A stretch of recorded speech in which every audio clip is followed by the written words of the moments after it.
Freemasons. They're the shadowy secret society who's controlling the world behind the scenes. Some of the richest and most powerful people in the world have been members of this order, and they've been using their power to influence and manipulate world events in their favor. At least that's what some conspiracy theorists would have you believe. Depending on who you ask, they're either a cabal of devil worshippers who run the world, or just a club of rich dudes who want to hang out with other rich dudes and drink beer without their wives bothering them. But as with most things, the truth is somewhere in the middle. I'm Dan Tavius, how you doing? And today we're going to be talking about a Freemason lodge called Propaganda Due, or Propaganda 2, that basically took control of the entire country of Italy. It involves the Mafia, the Vatican, and the CIA. Nearly 1,000 of Italy's elite, including 3 cabinet members, were allegedly members of an outlawed, super-secret, super-evil Masonic lodge called Propaganda Due, or P2. An illegal, ultra-secret political society of Italian Freemasons. In the 1970s, he inducted almost 1,000 of Italy's most powerful men in clandestine rituals here, in Rome's Excelsior Hotel. Politicians, bankers, and mafiosi met here. The secrecy of Masonic lodges provided the perfect place to conduct shady deals with figures from the business and political elite. June 18th, 1982. A postal clerk was headed to his job in London one morning when he noticed something strange in the distance. As he passed by London's Blackfriars Bridge, he saw what looked to be a man hanging by his neck under the bridge. And it turns out that's exactly what it was. The man wore an expensive suit and had a Rolex on his wrist. When police searched the body, they found $1,400 in 4 different currencies and a passport with the name Gian Calvini. Well, it turns out the passport was a fake, and the guy's actual name was Roberto Calvi, a prominent Italian banker who was known as God's banker because of his close ties with the Vatican. His passing was officially ruled a suicide by British police, but it was more of a Epstein situation, but we'll get into that later though. Roberto Calvi ran one of the largest financial empires in the world, and a year before his passing away, his entire business collapsed. When investigators looked into it, they found out that our boy Calvi was up to some shady stuff. Fraud, money laundering, embezzlement, you know, the classics. The investigation also led police to a guy named Licio Gelli, a big-time mattress mogul. In 1981, they raided Gelli's house and discovered he was the leader of an Italian Freemason branch called Propaganda 2, or P2 for short. They also found a list of every member of his little club, and the people on this list weren't just a bunch of schmucks. The most powerful and influential people in all of Italy were on it, including Roberto Calvi himself. And if this sounds kind of like the plot to The Godfather Part 3, that's because it is. The movie's actually based on these events. But before we get into all that, let's talk about the history of the Freemasons briefly. It's believed that the Freemasons' roots go back to the stonemasons of the 14th century in England. These stonemasons started guilds, which kind of function similar to how labor unions do today. And the guilds had meeting places called lodges, where members would meet up to socialize, train, discuss their craft. And let's be honest, a lot of gay stuff probably happened too. Then, in 1717, 4 lodges in London joined together to form the Grand Lodge. From its humble beginnings as a couple of schmuck stonemasons, the fraternity eventually grew into an exclusive group of some of the most powerful men in history, including George Washington, Winston Churchill, Colonel Sanders, and Shaq. By the late 1700s, Freemasons were pretty much everywhere, which brings us to Italy. You guys know Italy, right? I cook a pizza, that place. By the mid-1800s, Freemasons and other secret societies had gained a lot of power and influence, even rivaling the Catholic Church itself. It was during this period that Propaganda 1, the precursor to P2, was formed in 1876. So things were going pretty good for Italian Freemasons for a while, until 1925, when a fella by the name of Benito Mussolini came to power. He stomped out anything that could potentially challenge his authority and viewed the Masons as a threat. So, during Mussolini's reign, the order had pretty much completely dissolved. And after the fascists lost the war, the Freemasons came back and they had to rebuild their order from the ground up. This provided big opportunities for certain individuals. One of those individuals was Licio Gelli. Gelli took control of P2 in the 60s and turned it into one of the most powerful organizations in the world. At its height, the lodge was home to most of Italy's elite class, and P2 had such a tight grip on the country that it was referred to by many as a parallel government or a shadow government, which it definitely was. They had a hand in pretty much every significant event that happened in Italy in the 70s and 80s, and outside of Italy too. And Licio Gelli was the puppet master who controlled it all. So who was this guy? At first glance, he doesn't look very impressive. Big ass glasses, goofy ass smile. There's no way this guy could have been the mastermind behind a secret shadow government. Well, looks can be deceiving. You see, the thing you gotta understand about Gelli is that the dude was a hardcore fascist. And I'm not saying fascist in the modern sense of the word, which is anybody that disagrees with me politically. I mean a real fascist. He was once quoted in an interview as saying, "I am a fascist, and I will die a fascist." Well, I mean, that doesn't really leave too much room for interpretation. But I mean, you gotta give it to the guy. He didn't beat around the bush. I bring this up because it's actually a pretty important part of this story, but let's take a look at how this unassuming looking guy came to his position of power. During World War II, Licio was a big fan of Benito Mussolini. When Italy renounced its alliance with Nazi Germany in 1943, Gelli joined Mussolini and other fascists in the creation of the Republic of Salo, a German puppet state in northern Italy. When the Axis powers were defeated at the end of the war, he fled to Argentina to escape being charged with war crimes, as one does. While in exile, he became friends with Argentina's dictator, Juan Perón, who would later be inducted into the Freemasons by Gelli himself. It's also been speculated that he started working with the CIA around this time. More on that later. After a few years in Argentina, Gelli decided to head back to Italy, where he started a successful mattress company. Then, in 1962, he would officially become a member of the Freemasons, where he quickly rose through the ranks. By 1968, the Freemason leadership decided to make Gelli the head of the once great Propaganda Masonica Lodge, now known as Propaganda Due. But my man Licio had bigger ambitions. He didn't want to just lead some glorified country club where rich old fucks sip martinis and eat gabagool. So he set out to make P2 a force to be reckoned with. Now, in the late 60s to the late 80s, tensions were high in the world. It was a rough time for everybody. The Cold War was going on, everyone was under a constant threat of nuclear war. But things were especially bad in Italy, where this period was known as the Years of Lead because of the massive amounts of violence and political turmoil. Over the course of about 20 years, there were a total of 8 terrorist attacks, 2 failed coups, and more assassinations than you can count. Well, unless you can count to 400. There was 400 assassination attempts about. And this also happened to coincidentally be the same exact time period that Licio Gelli was the leader of P2. So I think there may be a slight chance that these two things are related. But I'll let you guys decide. Let's take a look at some of the events that P2 were involved with. Allegedly, December 12, 1969, a bomb goes off at a bank in Milan, taking the lives of 17 people and wounding 88 more.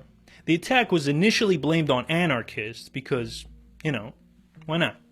80 suspected anarchists were arrested in connection to the attack. During the investigation, one suspect, Giuseppe Pinelli, fell out of a 4th-story window and, he didn't make it. His untimely demise was ruled to be accidental, the result of him fainting due to exhaustion and conveniently falling out of the window. The police commissioner who interrogated him was later assassinated in retaliation. It was later discovered that the attack was actually carried out by Ordino Nuevo, or New Order, a far-right neo-fascist group who carried out a similar string of bombings the same year. In 1972, 2 men were arrested in connection with the bombing, Franco Freda and Giovanni Ventura. Now, they were eventually acquitted, but the case didn't get resolved until 2004. And a big reason it took so long is because of a classic case of obstruction of justice. General Giandelio Maletti destroyed evidence implicating the 2 members of Ordino Nuevo, and, you know, the general just happened to be a member of P2. Then we got the Golpe Borghese coup. Giunio Borghese was a member of a prominent noble family. During World War II, he, like Licio Gelli, joined the Republic of Salo and fought for the Nazis. After the war, he was charged with collaborating with Germany and served 4 years in prison. But despite this, he was still pretty popular and considered a war hero by many. After WW2, Borghese went into politics and gained the nickname. Borghese was unsatisfied with the growing presence of liberalism and leftism in Italy, so he decided to do the most reasonable thing he can think of and plan a coup to overthrow the government where he would install himself as president. The plan was simple. Step 1, kidnap the current president. Step 2, whack the head of police. Step 3, take over the Ministry of Defense. And step 4, profit. But he couldn't do this alone, so he enlisted the help of a few different groups. First was the New Order that was behind the Piazza Fontana bombing I just mentioned. Then he made a deal with the Mafia, who agreed to help in exchange for leniency once Borghese came to power. And finally, it should be no surprise that P2 was also heavily involved in this plot. In fact, P2 members were the ones tasked with arresting the sitting president, while the Mafia was supposed to whack the chief of police. But then out of nowhere, right when the coup was supposed to go down, like literally the night of the coup, right when everybody was ready for some good old-fashioned cooing, Borghese called the whole thing off. Jeez, man, this is like when you're supposed to go on a date with the girl and you're at the restaurant, she hits you with the, "You're gonna hate me." Now, you may be thinking, well, he had to have had a pretty good reason to call it off right when shit was about to get spicy, right? Well, according to Borghese himself, he called it off because it was raining. I mean, in all fairness, it's dangerous to do a coup while it's raining. Somebody could slip and hurt themselves. By the time Borghese shut the whole operation down, a lot of people had already started carrying out the plan. You guys got to remember, this was the 80s. There was no WhatsApp back then. There was no iMessage. So it took a while for everybody to get on the same page, but you know, by the time the message got out, it was already too late. The government found out about the plot. And when the time came to charge people for crimes, evidence linking Licio Gelli and fellow P2 members was destroyed by the Secret Service. You'll notice that this becomes a bit of a pattern. As for Borghese himself, he fled to Spain where he would later die of poisoning. Heart attack. He died of a heart attack. Definitely no foul play involved. After being involved in scandal after scandal, the other Freemason leadership decided that Gelli was bringing down too much heat on them. You said I'm bringing heat on you? I gotta listen to people because of your fucking shit? You're ordering me out? You better get your own fucking army, pal. So they revoked P2's charter and essentially excommunicated them from the order. Keep in mind that Freemasons at this time were not considered a secret society in Italy, as they were registered with the Italian government. But once P2 was kicked out of the Freemason network, they became a secret society, which was illegal under Italian law. But if you think our boy Licio give a shit about laws, then you got another thing coming. His contempt for laws would become even more apparent when he allegedly kidnapped and whacked politician Aldo Moro, who also happened to be the former prime minister. On March 15, 1978, the ultra-left-wing terrorist group known as the Red Brigades attacked Aldo's car, whacked his bodyguards, and then kidnapped him. While Moro was being held prisoner, the Red Brigades offered to free him in exchange for releasing some of their members from prison. The government declined, and Aldo's body was later found in the trunk of a car. Now, the extent of P2's involvement in this situation isn't clear, but they were definitely involved in some way, because a journalist named Carmine Pecorelli wrote an article implicating P2 in the incident, and he got whacked not too long after. And I wish it ended there. In the summer of 1980, a suitcase bomb exploded at a Bologna train station, taking the lives of 85 people and injuring 200. Two members of a far-right extremist group were charged with the attack, but it turns out they were framed by the deputy director of the SISMI, which is like the Italian version of the CIA. This dude falsified evidence against these two schmucks. If the instigators of the massacre were never discovered, it is undoubtedly thanks to the maneuvers of this man, convicted for obstructing justice in the course of the inquiry. Licio Gelli, the venerable master of a Masonic lodge known as Propaganda Due. And that's only a few of the incidents they were involved in, alright? If I included them all, this video would be like 3 hours long, so I just included the most important ones. But this begs the question, why did P2 do all of this? What was the purpose of all this chaos? Well, all this stuff was going down during the very height of the Cold War. Russia and America were fighting for influence, and the spread of communism had to be stopped by any means necessary. In the years following World War II, Italy faced a growing leftist presence. Communism began to gain popularity among the people, and leftist politicians were winning a lot of seats in parliament. From Borghese's attempted coup to the Bologna bombing, the shadow of Gelli looms large over every despicable news story in latter-day Italy. He was driven by a single motive: to keep the communists away from government, a priority objective for Italy's American friend as well. So, of course, the CIA decided to get involved. Allegedly. You see, the CIA has a long and rich history of supporting far-right extremists and helping them overthrow democratically elected governments. Like, as soon as there was a hint of communism anywhere, they would do a coup. They were so desperate to stop the spread of communism in Europe that they were willing to team up with anyone. And they did. That's where Gladio comes in. Gladio was the name of a top-secret operation where the CIA funded, trained, and infiltrated European anti-communist groups to counteract the Soviet Union's influence. One of the primary, indispensable principles of American foreign policy. And that principle is to maintain the necessary strength in the Mediterranean to preserve the peace against those who might threaten the peace. The original intent of Gladio was to have like a secret fighting force ready in case the communist countries ever decided to push into Western Europe. But it turned into something much darker. Many of the terrorist attacks that happened in Italy during the years of lead were a result of Gladio. Oh, and don't think for a second that the Russians weren't doing the same thing. There was essentially an underground proxy war being fought in Europe between CIA and KGB-backed groups, and P2 was a huge part of this puzzle. Most of its members were former fascists, and they were willing to do whatever it takes to stop leftists from taking over Europe, even if that meant hundreds of people had to die in the process. So they were a perfect ally for the CIA and received a ton of funding and protection. Allegedly, okay? Allegedly. Unproven. But I mean, come on. P2's reign of terror would continue all throughout the 70s and 80s, but as all good things tend to do, this too would soon come to an end. And much like the 2008 financial collapse, it was the banker's fault. The story of an Italian banker. For a while, he had the Midas touch. He masterminded a financial empire. It enriched fascists and priests, bankers and swindlers. When it finally all crashed, the scandal reached even to the inner sanctum of the Catholic Church. Tonight, the story of the man called God's Banker.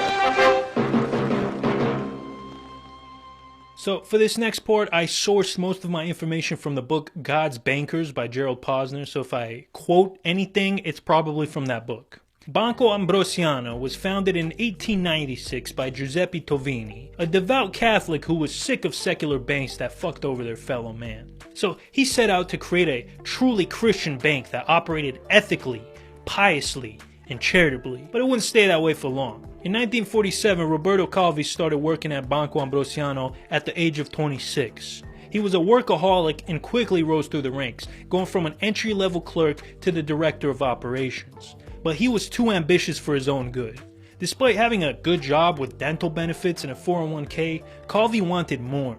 He wanted to turn Banco Ambrosiano into the biggest bank in Italy, and was limited by the bureaucracy, so he needed help. That help would come in the form of Michel Sindona, also known as the Shark. Sindona was an international banker who worked for the mafia. This guy was a big freaking deal. He owned several banks all over the world and used them to launder money for the Gambino crime family. He also functioned as a sort of accountant for the mob. Calvi met with Sindona in 1968 and told him, quote, Ambrosiano held large sums of money in the safe. He would like to use that cash in more aggressive ventures with Sindona.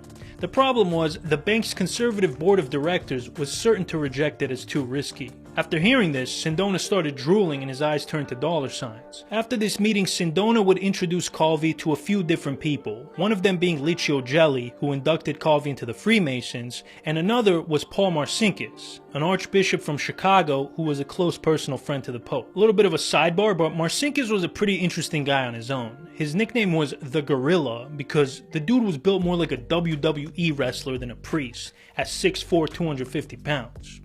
I mean, I could probably still take him, but because of his large frame, Marcinkus served as a bodyguard to Pope Paul VI, who he actually saved from getting stabbed in 1970. And after that attack, the two became very close. So on top of being an archbishop and a bodyguard, Marcinkus was also appointed to be Secretary of the Vatican Bank by the Pope himself. Only issue was, this man didn't know shit about banking, alright? I know more about banking than he did. Marcinkus met Sindona soon after his promotion because Sindona worked as a financial advisor for the Vatican. Sindona would later say in an interview that Marcinkus was in over his head, inept at financial matters, and not very smart. But despite knowing less about banking than I know about pleasing a woman, Marcinkus was promoted to the president of the entire bank in 1971, just 4 short years after being made secretary. The same year, our boy Roberto Calvi became president of Banco Ambrosiano, probably with the help of Sindona. So now Calvi had some pretty powerful allies on his side.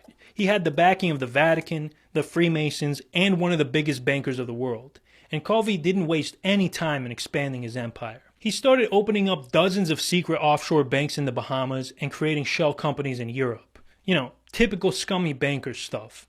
And in a few short years, he was able to make Banco Ambrosiano not only the largest bank in Italy, but one of the most powerful banking organizations in the entire world. Things were going smoothly for a while, but then Sindona started fucking up. In 1972, Sindona, with the help of Calvi and the Mafia, was able to buy the 18th largest bank in the US, Franklin National. And as you guys know, nothing good can come from something named Franklin. So after the acquisition, Sindona starts making a lot of investments in the US and convinces Calvi to do the same, at which point the two of them started making friends with powerful people, like this fella, Richard Nixon. Sindona even donated $5 million to Nixon's campaign. Oh, and after I recorded everything, I found out that Sindona actually owned the Watergate Hotel at the time that Nixon's scandal was going on. So he was involved in that too. After being in charge of Franklin National for just 10 months, his risky investments started to bite him in the ass. The bank was losing millions of dollars and their stock fell by 80%. Which caught the attention of the Security and Exchange Commission, who opened an investigation into Sindona, which revealed that he in fact was not an upstanding businessman, but a scoundrel. The National Bank of Italy also opened up their own investigation at the same time and confirmed that he was in fact a scoundrel and charged him with falsifying accounts and a bunch of other crimes. At this point, Sindona's entire financial empire was crumbling and he went on the run to avoid arrest. Marcinkus was also in the shit because a lot of the Vatican's money was tied up in Sindona's businesses. I'm talking billions of dollars. It was not a good look to say the least. Marcinkus was desperate to cut the Vatican's financial losses, so he basically gave Roberto Calvi carte blanche over the church's investments in an attempt to gain back some of the money that was lost. So Marcinkus and Calvi would get very cozy, with Calvi even placing Marcinkus on the board of one of his banks in the Bahamas. So this story's already pretty insane, but it gets even crazier. On July 11, 1979, Giorgio Ambrosoli, an Italian lawyer who investigated Sindona and discovered all of his shady dealings, was gunned down in front of his home in Milan. Witnesses say the gunman spoke with an Italian-American accent. 2 days later, the chief of police, who was currently investigating P2's connections with Sindona, was also whacked. Then, 10 days after that, somebody else got whacked. This time, the target was Boris Giuliano, the leader of an Italian anti-racketeering task force who was pursuing, quote, credible leads about tens of millions laundered by Sicilian heroin traffickers and disguised as legal transfers through Sindona-owned banks in Italy and Switzerland. After this string of definitely random and in no way connected murders, Michel Sindona's secretary would get a call from a man who was using a voice changer to disguise his voice and said, "Sindona is our prisoner. You will be hearing from us." As the weeks went on, nobody knew if Sindona was alive or dead until Italian police received a letter asking for money in exchange for Sindona's release. But there was one issue. They caught the idiot who delivered the letter on camera. It was Vinny Spatola, a member of the Gambino crime family. A few days after Spatola was arrested, Sindona's lawyer, Marvin Frankel, got a phone call from none other than Michel Sindona himself. He said to Frankel, "I was kidnapped, but I'm free now." He had been missing for a total of 76 days at that point, and he claimed that he was kidnapped by far-left activists. And I shit you not, he also said he had amnesia, like they drugged him the whole time so he couldn't remember anything. Alright, I'm gonna stop beating around the bush. The dude kidnapped himself, like he staged his own kidnapping to win sympathy with the jury for his upcoming court trial. But it didn't work, because he got charged with, like, everything. Fraud, racketeering, money laundering, emulating Nintendo games. I'm playing Mario 3 on my Mac. This time next week, you'll find me in a fucking ditch. Everything. And it didn't stop there. The FBI also received the tip that Sindona hired a mafia hitman to whack the Italian prosecutor who was after him. And you know who gave the FBI that tip? Henry fucking Hill. Yes, the main character from Goodfellas. The guy who was played by Ray Liotta gave the tip. while he was an informant. So Sindona got charged with that too, along with all the other stuff, and had to serve like 200 years in prison. But during his incarceration, his coffee was poisoned with cyanide and he passed away. R.I.P. So now Sindona's out of the picture, but he was only the first domino to fall. The whole scandal brought a ton of heat onto Calvi and Marcinkus. Italian authorities were now aggressively investigating Calvi's business dealings, and it wouldn't be long before they found a metric fuck ton of dirt. He was illegally moving money out of the country, embezzling funds, manipulating currencies, laundering money. Basically anything bad you can do as a banker, this guy was doing. And on top of all that other stuff, there was hundreds of millions of dollars that just went missing, just disappeared into thin air. It was later discovered that a lot of these funds were sent to right-wing paramilitary groups in South America that were trying to overthrow left-wing governments. But an ABC News investigation shows that much of the missing money was funneled to right-wing Latin American political leaders and organizations in a major operation to solidly establish the bank as an international financial institution, and to stem what the promoters of the project perceived as the rise of communism in Latin America. And he was using the Vatican to do all his dirty work. So here's what the scheme was. Calvi was essentially using the Catholic Church to hide where his money was going.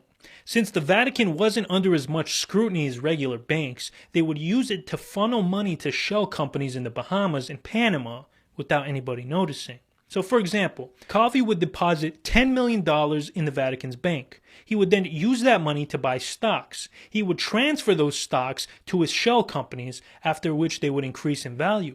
Then he would continue transferring that money to other shell companies owned by Calvi, and the more that these shares circulated, the more value they would gain, and eventually they would get sold again on the Milan Stock Exchange for way more money than what he bought them for. And the whole time this was going on, Marcinkus would make sure nobody within the Vatican itself knew about the schemes that they were cooking up. The players in this complicated jigsaw puzzle could fit into a spy novel.